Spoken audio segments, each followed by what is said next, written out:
Jornal da Gazeta, edição das 10. Oferecimento Bradesco. Neste carnaval, precisou, o Bradesco resolve. Boa noite. Olá, boa noite. Filho do senador Edson Lobão e o ex-senador Luiz Otávio, do PMDB, são alvo da nova operação da Polícia Federal. Eles são acusados de receber propina nas obras de Belo Monte, no Pará. Presidente da Câmara, Rodrigo Maia, diz que vai aguardar decisão do STF sobre pacote de combate à corrupção.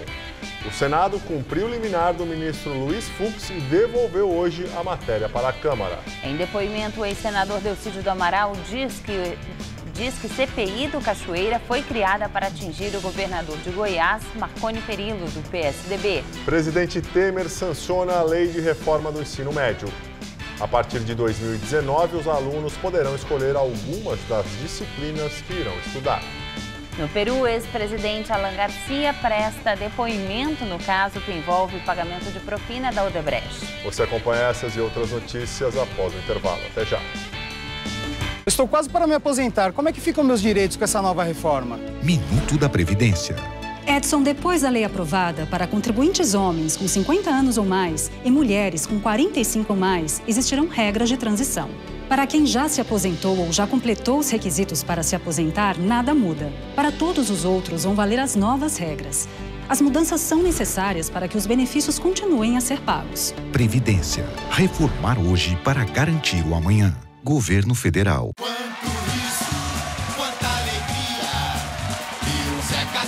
Contas pra pagar, não estressa.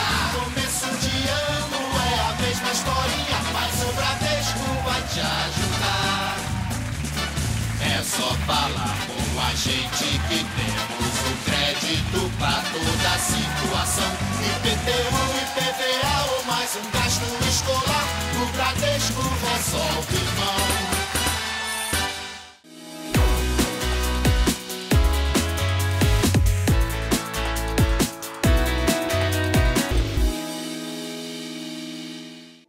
Falar que você estudou jornalismo na Casper Libero te abre portas, porque é a melhor faculdade de jornalismo do Brasil. E sempre foi uma grande referência, desde quando eu estudava até hoje. Um dos motivos que me levou a querer fazer a faculdade Casper Libero foi a localização, que está na Avenida Paulista, está no coração de São Paulo, isso é maravilhoso. E também aqui tem a Fundação Casper Libero com diversos veículos de comunicação. A gente tem a televisão, tem a rádio, tem a internet, o site. E a faculdade abastece todos esses veículos com os profissionais. Então eu fico muito feliz de ter estudado aqui, de fazer parte dessa história e de hoje poder contribuir como apresentadora. Por isso, eu sou o Casper. Somos todos Casper. Estou quase para me aposentar. Como é que ficam meus direitos com essa nova reforma? Minuto da Previdência. Edson, depois da lei aprovada, para contribuintes homens com 50 anos ou mais e mulheres com 45 ou mais, existirão regras de transição. Para quem já se aposentou ou já completou os requisitos para se aposentar, nada muda. Para todos os outros, vão valer as novas regras. As mudanças são necessárias para que os benefícios continuem a ser pagos. Previdência. Reformar hoje para garantir o amanhã. Governo Federal. Bonitinho, você ou alguém da sua família já pensou em fazer um intercâmbio? Então fica comigo no Todo Seu de hoje, que nós temos ótimas dicas dos cursos para quem quer estudar fora do Brasil. Sabor e simpatia se unem perfeitamente em nossa gastronomia. E no nosso musical, o cantor Rick Solo apresenta seu sertanejo repaginado e encanta com suas canções marcantes. Estou aqui te esperando, pode vir hoje, 10h30 da noite.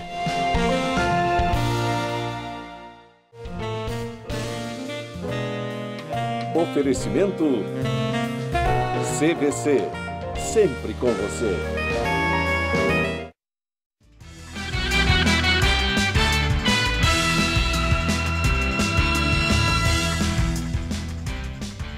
O governo de São Paulo e o comando da Polícia Militar do Estado receberam hoje representantes de policiais que, a exemplo de outros estados, reivindicam melhorias nas condições de trabalho. Com uma pauta de 16 reivindicações, as entidades policiais levaram ao governo paulista o pedido de aumento de salário e melhorias nas relações trabalhistas para a tropa. O encontro, que durou cerca de 2 horas, reuniu, além do governador Geraldo Alckmin, o secretário de Segurança, Magno Alves, o secretário de Fazenda e o comandante-geral da PM. Do outro lado da mesa, 4 associações de policiais. O grupo de mulheres e parentes dos PMs, que ontem fez 2 manifestações na cidade, uma aqui no Palácio dos Bandeirantes e outra na sede da Rota, na região central, não foi convidado. Em postagens nas redes sociais, representantes desse grupo disseram que não se sentiram representados nessas reuniões. O secretário de Segurança Pública, Magno Alves, disse que esse grupo foi recebido pelo governo ontem e que o governo está aberto a todas as associações. Ficou decidido na reunião que o governo de São Paulo vai apoiar os policiais militares do estado nas discussões sobre mudanças na Previdência, projeto que está em estudo pelo governo federal. Também foi anunciado que o governador Geraldo Alckmin encaminhou à Assembleia Legislativa em regime de urgência um projeto de lei que aumenta o tempo de serviço do policial, que era uma reivindicação antiga. Já sobre reajuste salarial, foi anunciada a formação de um grupo de estudo. Nós vamos apreciar a evolução da arrecadação do Estado, o que permitirá que a gente possa oferecer um reajuste às instituições policiais. Veja bem, o governo do Estado demonstrou que é sensível à questão salarial dos nossos policiais, verificando a possibilidade concreta de oferecer um reajuste para os servidores. Descaso no conjunto hospitalar Mandaki, o maior hospital estadual da Zona Norte de São Paulo, revolta pacientes e familiares. Eles denunciam que faltam médicos, remédios, cadeiras de roda, ambulância e até material para a realização de cirurgias de emergência. Construído em 1938, o hospital público é uma referência na região. Há 30 dias internado, Iron espera por uma cirurgia no pulso esquerdo. Enquanto aguarda, diz que o médico só foi visitá-lo 3 vezes em todo esse período. Mas o que mais deixa o Iron indignado é a questão da água. O hospital está com 2 bombas para mandar água para o hospital inteiro. Aí quebrou uma, só tem uma. E quando a bomba dá defeito, para geral. Infraestrutura sucateada, elevadores que não funcionam, falta de ambulâncias. O repórter Danilo Oliveira conversou com outros pacientes e familiares que reclamam de despreparo ou descaso. Estou desde domingo aqui e hoje que veio o médico. O certo era ter médico todo dia. Outra queixa é que, como não se vê especialistas, apenas residentes aparecem para fazer algum atendimento. O hospital inteiro, só residentes.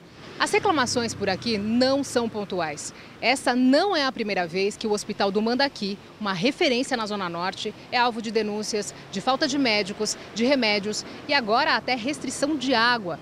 Isso sem falar na superlotação. Para constatar que esse é um problema recorrente, eu mesma fui a uma ala, internação 1, e constatei mais de 20 pacientes aguardando nos corredores, em macas e cadeiras de roda por uma vaga num quarto. Ali é um atrás do outro, um em cima do outro. Péssimas as acomodações. Edinaldo sentiu na pele. 1 mês atrás, passou mal e foi levado pela filha ao pronto-socorro do Mandaki. 10 horas para detectar que um paciente de fato teve um infarto, que poderia ter de novo. Depois de internado, Edinaldo foi encaminhado para fazer cateterismo no hospital de Mogi das Cruzes. Após a realização do exame, deveria voltar ao Mandaki. Só que ninguém apareceu por 12 horas. Como é que pode esquecer um paciente num outro hospital e a pessoa ainda fica teimando que a pessoa está lá, sendo que eu tinha tido infarto, sabe? Procuramos a diretoria do hospital que nos atendeu, mas não teve permissão da Secretaria Estadual de Saúde para gravar a entrevista.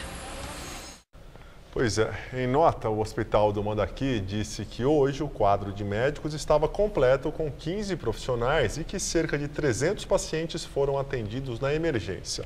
Sobre o paciente Iron Teixeira, o primeiro mostrado na reportagem, o hospital disse que ele teve alta hoje e que a cirurgia foi agendada para o dia 22 de fevereiro.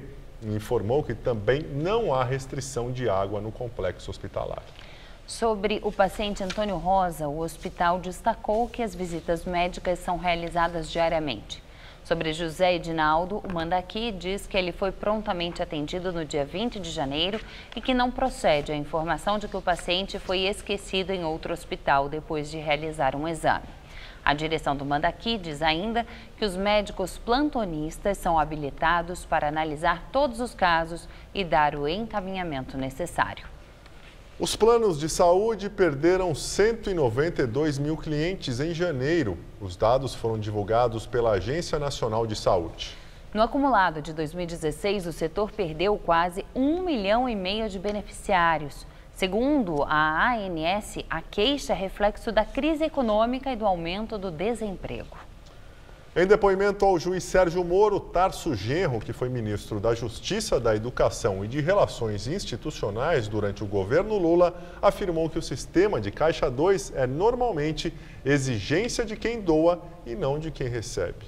Genro foi ouvido como testemunha de defesa do ex-presidente Lula no processo sobre o triplex em Guarujá. O que se vê, né, aqui no Brasil é que existe, em muitas oportunidades, em algumas eleições, e na minha opinião em todos os partidos, um sistema de Caixa 2, de não registro de contribuições, que normalmente são exigências de quem doa, e não de quem recebe. E essas irregularidades, efetivamente, devem ter existido em campanhas eleitorais de todos os partidos. Tarso Genro disse desconhecer que Lula tenha comandado qualquer ilicitude enquanto era presidente. Ele descreveu um episódio em que foi informado pela Polícia Federal, quando era ministro da Justiça, sobre uma operação que tinha como alvo um irmão do ex-presidente. Depois eu soube que, inclusive, o Vavá, né, conversando com o presidente, que era uma pessoa ingênua, que foi envolvida indevidamente numa diligência desnecessária, arbitrária, num assunto que ele não tinha nada a ver, que foi feito certamente para causar algum tipo de constrangimento ao presidente, o Vavá reclamou para o presidente Lula. Ele disse, ô Lula, tu soubeste antes e tu não me avisou. O presidente Lula disse, o Tarso avisou, o ministro da Justiça avisou para o presidente da República e não para o teu irmão. O senador Renan Calheiros, do PMDB, pediu ao juiz Sérgio Moro, responsável pelos processos da Operação Lava Jato em Curitiba, para ser ouvido por videoconferência no dia 15 de março como testemunha do ex-presidente Lula. O pedido foi feito hoje. Renan reside em Brasília e as audiências ocorrem presencialmente no Paraná. O processo envolve o caso do triplex em Guarujá, no litoral de São Paulo. Nesta ação penal, Lula responde por corrupção passiva e lavagem de dinheiro. Em depoimento no Rio de Janeiro, o ex-senador Delcídio do Amaral diz que CPI do Cachoeira foi criada para atingir o governador de Goiás, Marconi Perillo, do PSDB. O senador Cassado prestou depoimento na 7ª Vara Criminal do Rio. Ele foi convocado como testemunha de acusação em um processo em que o bicheiro Carlinhos Cachoeira e o ex-dono da Delta, Fernando Cavendish, são réus. Na delação premiada que fechou com a Justiça, Delcídio afirmou que o ex-presidente Lula incentivou a criação da CPI do Cachoeira como uma forma de atingir o governador de Goiás, Marconi Perillo, do PSDB. Na época do mensalão petista, o Tucano disse que chegou a alertar Lula sobre a existência do esquema de compra de votos no Congresso. O ex-presidente sempre negou ter falado com Perillo sobre o assunto. Ontem, em um outro depoimento, feito na 10ª Vara Federal em Brasília, Delcídio disse ter sido uma sandice procurar a família do pecuarista José Carlos Bunlai, supostamente a pedido de Lula, e pedir pagamentos para comprar o silêncio do ex-diretor da Petrobras, Nestor Cerveró, que pretendia fechar acordo com a Lava Jato. Segundo o ex-líder do governo Dilma, Lula tinha medo de Cerveró comprometer Bunlai, seu amigo pessoal, nas investigações. Lula teria feito pedido para Delcídio em uma reunião na sede do Instituto Lula em São Paulo. Segundo o senador Cassado, a partir daí foi montado um esquema por meio do qual a família de Bunlai ofereceu R$50 mil mensais de ajuda financeira a Cerveró. Em novembro de 2015, Delcídio foi preso, acusado de tentar atrapalhar as investigações da Lava Jato. O filho do ex-diretor da Petrobras, Bernardo Cerveró, gravou uma conversa na qual Delcídio revelava parte do plano para evitar a colaboração do pai e até financiar uma fuga dele para a Espanha. Nesta ação penal são réus, além de Delcídio, o ex-presidente Lula e outras 6 pessoas, todas acusadas de tentar obstruir as investigações da Lava Jato. Ministro do STF, Luiz Roberto Barroso, quer limitar o foro privilegiado de deputados, senadores e ministros. Barroso mandou para o plenário da Corte um processo para discutir a prerrogativa de foro. Para ele, os outros ministros devem se manifestar sobre a restrição do foro a casos de acusação de crime cometido no exercício do cargo. A acusação de atos ocorridos antes de assumir a função seria julgada em instâncias inferiores. De acordo com a Constituição, cabe ao Supremo julgar membros do Congresso Nacional, ministros de Estado, nas infrações penais comuns. Segundo Barroso, o atual sistema é feito para não funcionar e se tornou uma perversão da justiça. Cabe agora à ministra Carmen Lúcia, presidente do STF, pautar o processo enviado por Barroso. Ainda não há data prevista. Presidente da Câmara diz que vai aguardar uma decisão do STF sobre o pacote anticorrupção. O pacote já havia sido aprovado na Câmara e já estava em tramitação no Senado. Hoje, o presidente da Casa, senador Eunício Oliveira, mandou devolver a matéria para a Câmara. Eunício atendeu a uma determinação do ministro do Supremo, Luiz Fux. Para Rodrigo Maia, a decisão de Fux foi uma interferência no Legislativo. Nós entendemos que uma liminar não poderia ter avançado numa prerrogativa de legislar a matéria que é nossa, de manter texto, de mudar texto, de rejeitar textos, essa é uma decisão da Casa, mas nós não vamos desrespeitar uma decisão da Justiça.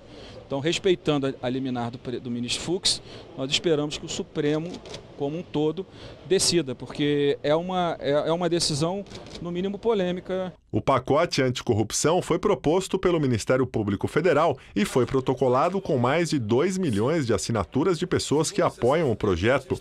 A votação na Câmara foi marcada por polêmicas. Os deputados desfiguraram o projeto, incluíram uma emenda que pune juízes e membros do Ministério Público com o chamado abuso de autoridade. Na época da votação, os procuradores da Lava Jato ameaçaram renunciar à investigação caso o projeto fosse mantido no Senado.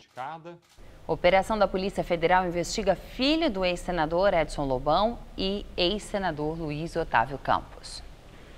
A Polícia Federal investiga o pagamento de propina nas obras da usina de Belo Monte, no Pará, ao PT e ao PMDB. A operação foi autorizada pelo ministro Edson Fachin e foi batizada de Leviatã, uma referência à obra de Thomas Hobbes, que afirma que o homem é o lobo do homem, comparando o Estado a um ser humano artificial, e se baseou em provas coletadas na Lava Jato. O foco da operação deflagrada hoje foi o PMDB. Entre os investigados estão Márcio Lobão, filho do senador Edson Lobão, e no ex-senador Luiz Otávio Campos, ligado ao senador Jarder Barbalho, também do PMDB. Eles poderão responder pelos crimes de corrupção, lavagem de dinheiro e organização criminosa. Os nomes foram citados na delação de Flávio Barra, ex-executivo da Andrade Gutierrez. De acordo com ele, PT e PMDB cobravam pagamento de 1% dos valores dos contratos. As investigações apontam que Márcio Lobão, que hoje preside a Brasilcap, empresa do Banco do Brasil, que atua no mercado de capitalização, era o responsável por receber a propina vinda do esquema num primeiro momento. Mas depois de um desentendimento em 2013 em torno de um ativo para o orçamento da obra, a pessoa responsável por receber o dinheiro desviado passou a ser o ex-senador Luiz Otávio Campos. Até o dia 5 de janeiro, ele era assessor especial do ministro dos Transportes. A Operação Leviatã focou apenas a parte do esquema que repassava dinheiro para o PMDB, porque a parte do PT tramita na Justiça Federal do Paraná por não envolver pessoas com foro privilegiado. No STF, Fachin já era relator dos inquéritos referentes a Belo Monte, mesmo antes de assumir os processos da Lava Jato. No inquérito na Corte, são investigados, além de Lobão e Barbalho, os senadores do PMDB, Renan Calheiros, Romero Jucá e Valdir Raupp. Todos são acusados de receber propina, o que eles negam. A usina de Belo Monte tem a conclusão das obras prevista para janeiro de 2019. O investimento estimado é de quase 30 bilhões de reais. E agora vamos ao comentário de política com José Neumann e Pinto.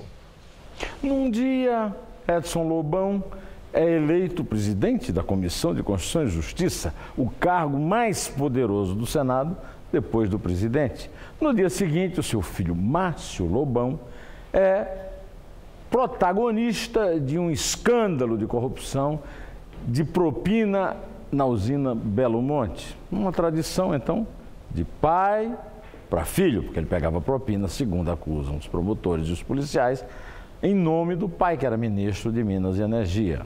Agora, a questão toda é a seguinte: isso não pode nos fazer esquecer que Dilma Rousseff, Silas Rondon um pouco, e principalmente Lobão, destroçaram a estrutura de energia no Brasil.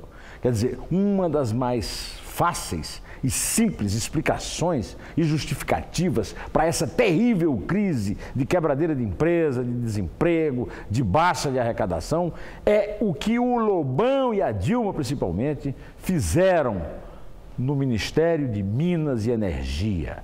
A mãe da eletricidade e agora o pai que está se revelando o pai da propina.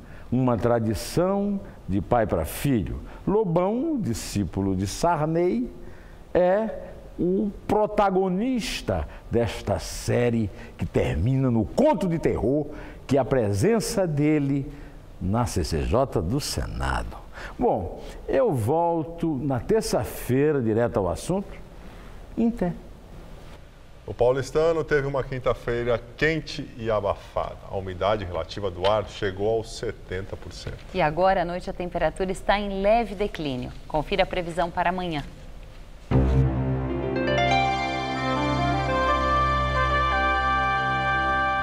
Uma massa de ar seco influencia o tempo aqui no estado. Assim, o tempo fica firme e seco no oeste paulista e também no litoral. Mas por causa da alta temperatura e da alta umidade, são esperadas pancadas de chuva a partir da tarde nas demais áreas. No centro-oeste paulista, Araçatuba terá máxima de 33 graus. Já na região norte paulista, Barretos também terá máxima de 33 e Franca terá máxima de 32 graus. E amanhã a máxima pode chegar aos 34 graus em São José dos Campos e também em Caraguatatuba. Para a capital, a previsão é de pancadas isoladas de chuva e aumento da temperatura nos próximos dias. Máxima amanhã de 32 graus, 33 no sábado e no domingo, quando não deve cair uma gota de chuva, a máxima pode chegar aos 34 graus. Presidente Michel Temer sanciona a lei que reforma o ensino médio. A partir de 2019, os alunos poderão escolher algumas das disciplinas que irão estudar. A mudança na grade curricular é um dos principais pontos da reforma. Matemática, português e inglês permanecem como disciplinas obrigatórias. Filosofia, sociologia, artes e educação física também serão obrigatórias, mas poderão ser inseridas em outras matérias, como história ou literatura, por exemplo. Até 60% da grade vai ser igual para todo mundo.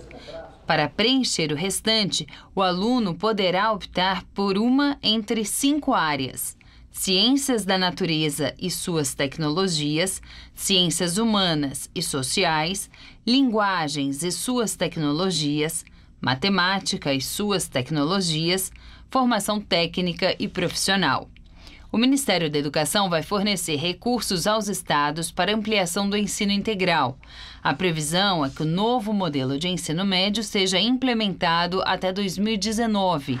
Durante a cerimônia de sanção da lei, o presidente Michel Temer comentou sobre as críticas à proposta. Eu quero dizer que essa ousadia das reformas é fundamental, não é? Nós temos mandado propostas que têm tido muita polêmica e uma saudável polêmica, porque nós vivemos num Estado democrático.